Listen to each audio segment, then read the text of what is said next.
네, 거리두기 연장 그리고 코로나19 상황 관련한 더 자세한 내용 질병관리본부 역학조사관을 지낸 신상엽 감염내과 전문의 전화로 연결해서 살펴보겠습니다. 나와 계시죠?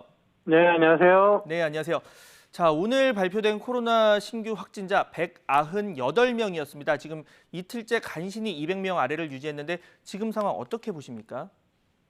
이제 최근 수도권을 중심으로 한 코로나19 유행이 지속되면서 이제 방역 당국의 노력만 가지고는 이제 유행을 통제할 수가 없는 상황이 되었기 때문에 8월 19일에 이제 수도권 사회적 거리두기 2단계가 시작되고 8월 30일부터는 이제 강화된 2.5단계 정도의 사회적 거리두기가 진행이 되고 있습니다. 그 과정에서 뭐 좀 확진자 수가 줄고 있긴 하지만 사실 좀 뭐 기대했던 것보다는 그 감소 규모가 크지 않아서 좀 지켜봐야 될 부분들이 있을 것 같습니다. 네. 자, 지금 정부가 아까도 얘기를 했지만 이 사회적 거리두기 연장 여부를 잠시 뒤인 오후 2시쯤 발표를 할 예정입니다. 일단 앞서 녹취 들었던 것처럼 정세균 총리가 국민의 인내를 다시 한번 부탁한다 이렇게 연장할 가능성을 내비쳤는데 이 방역의 관점에서 어떻게 보십니까?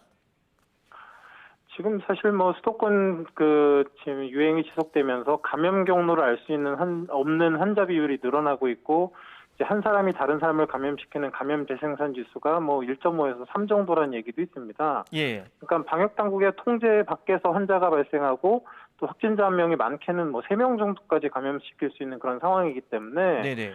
이런 상황에서 이제 사회적 거리두기라는 건 뭐냐면 한 명이 3명을 감염시킬 수 있지만 내가 한 명이 한 명도 만나지 않으면 사실 유행이 확산할 수는 없는 거거든요.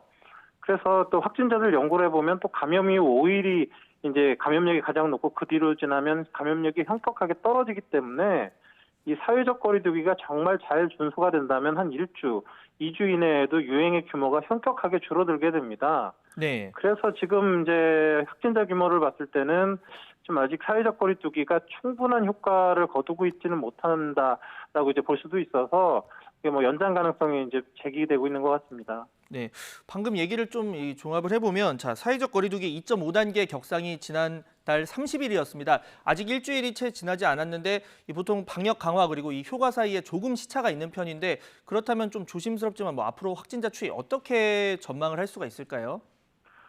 현재 뭐 사실 2단계가 시작된 건 좀 오래됐고요. 예, 예. 2.5단계로 이제 강력하게 된 게 이제 뭐 한 이제 5일 정도가 지나가고 있는데요. 그렇죠. 예. 한 일주일 정도가 지나면 아까 말씀드렸지만 유행의 규모가 확 줄어들게 됩니다. 그게 효과를 거두게 된다 그러면. 네. 그래서 지금 아직은 좀 미미한 상황이 충분치는 않은 상황이기 때문에 아마 1주, 2주 사이 이제 얼마나 줄어드는지 보통 이제 규모가 100명, 지금 예상하기는 50명대 아래로 줄어든다 그러면 뭐 충분한 효과가 나타났다고 이제 판단할 수 있을 것 같은데 그런 효과가 나타나는지를 좀 보면서 이제 결정돼야 될 부분들이 있을 것 같습니다. 네. 자, 이 소규모 집단 감염, N차 감염 문제 사례별로 보겠습니다. 먼저 이 청양의 김치 공장, 지금 확진자들이 청양뿐 아니라 보령이라던가 부여, 홍성 등 이 충남 인근 지역에 퍼져서 살고 있습니다. 이 지역사회 확산 가능성 배제할 수 없는 상황인데 어떻게 보십니까? 지금 이제 이런 감염 경로를 알 수 없는 환자들이 이제 지역사회 곳곳에서 또 이제 산밀의 환경에서 사람들을 많이 만나게 되면 또 이게 이제 유행이 대규모로 또 생기게 되거든요. 네. 그러니까 이런 이제 유행의 고리를 끊기 위해서는 결국은 이런 지역 감염 경로를 알 수 없는 환자들을 최대한 줄이고 사회적 거리두기를 통해서 환자를 또 줄이고 어떻게든 간에 이 확진자를 줄여야만 이런 또 유행의 확률이 적어지기 때문에 이제 지역사회 확산 가능성이 지금 있는 상황에서 사회적 거리두기의 준수가 어느 때보다 더 필요한 그런 상황이라고 볼 수 있겠습니다. 네, 이 사례별로 이번에는 의료시설 보겠습니다. 의료시설에서 확진자가 나오는 점 더 걱정인데 특히 치료를 미룰 수 없는 중증 환자가 오는 이 대학병원의 경우에는 또 무턱대고 문을 전체적으로 닫을 수가 없어서 방역의 어려움이 더 클 텐데 이 코로나 전파 최대한 막고 또 위중 환자들 피해를 덜 방법 뭐가 있을까요? 이제 결국은 이제 결국 궁극적으로 이제 코로나19 방역의 목표는 사망률을 줄이는 겁니다. 예. 그래서 이제 결국 확진자 중에서 이제 고위험군이 이제 지금 최근 들어서 많이 발견되고 있고 실제로 위중증 환자가 급격하게 늘고 있기 때문에 가장 중요한 게 어찌 보면 이제 병상과 의료진을 최대한 이제 확보를 하는 부분들이 있는데요. 네네. 그래서 이제 이런 병상과 의료진을 최대한 확보해서 이제 중증 환자들이 치료가 잘 받을 수 있게 나름의 시스템을 또 만들어야 될 것 같고요. 또 이제 이런 그 대학병원이나 이런 그 병원에서 이제 확진자가 발생했을 때는 최대한도로 대학병원의 기능이 유지될 수 있게 역학조사의 범위와 이런 부분들을 잘 고려를 해서 이제 중증 환자들을 보호할 수 있는 그런 대책들을 그때그때 세워야 될 것 같습니다.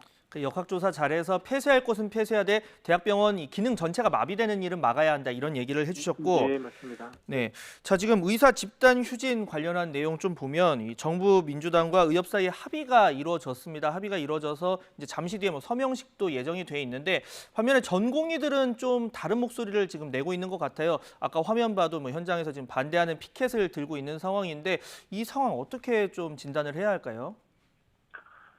이제 뭐 결국 코로나19 뭐 같은 얘기지만 피해 최소화가 제일 중요한데 이제 사망자 수를 줄이려면 이제 위중 환자들을 잘 치료를 해야 됩니다. 네, 인공호흡기나 인공 심폐기인 이제 에크모 치료가 필요한 이런 위중 환자들은 제때 치료가 들어가도 거의 반 정도가 돌아가시거든요. 예, 만약에 치료가 늦어진다면 사실 돌이킬 수 없는 결과를 낳게 되는데 이런 중증 환자 치료 병상들은 쉽게 늘릴 수도 없고 의료진도 굉장히 많이 필요합니다. 예. 그래서 이런 위중한 환자들 치료를 위해서 이제 또 어찌 보면 의료진 확보도 굉장히 중요한 부분이 될 수밖에 없는데 이런 문제가 생기지 않게 의료계하고 정부가 좀 잘 합의를 도출해 주기를 바라고 있습니다. 하나만 더 여쭤볼게요. 지금 이 현장에 지금 많은 전공의들이 뭐 반발하는 피켓을 들고 서 있는데 이 코로나 치료에도 전공의들이 많이 필요합니까? 어떻습니까? 결국은 그 중증 환자, 위중 환자를 보게 되면 밤새서 관찰해 주는 그런 의료진들이 필요합니다. 당연히 의사들도 밤새서 그 예. 환자들을 그 도움을 받아야 되기 때문에 어떤 시기로든 그게 뭐 전공의가 됐든 교수님이 됐든 다 그 의료진들의 그런 관찰하에서 치료를 해야 되는 부분들이고 모든 의료진들이 다양한 그 의료진들이 다 필요한 상황이라고 볼 수 있습니다. 네. 자, 곧 추석입니다. 이 청와대 국민청원을 보면 지금 이 추석 기간에 좀 장거리 이동 제한, 뭐 또 이른바 록다운, 일부 지역의 통행을 금지하는 강력한 봉쇄 조치가 필요하다. 뭐 이런 의견, 일부의 의견이지만 있습니다. 어떻게 판단하십니까? 사실 뭐 아시겠지만 중국 우한 같은 경우도 코로나19 대유행이 중국 춘절을 중심으로 해서 전국적으로 확산을 했었던 예가 있습니다. 그래서 이게 무슨 뭐 록다운 같은 그런 뭐 강제적인 방식이 아니더라도 네. 본인은 물론이고 가족 친지들이 코로나19 위험에 노출되지 않도록 사회적 거리두기의 기본 수칙들이 이제 이번 추석 명절에 반드시 준수돼야 되는 부분들은 있다고 봅니다. 네. 지금까지 이 신상엽 감염내과 전문의와 함께 코로나 관련한 내용 전화로 살펴봤습니다. 오늘 연결 감사합니다. 네, 고맙습니다.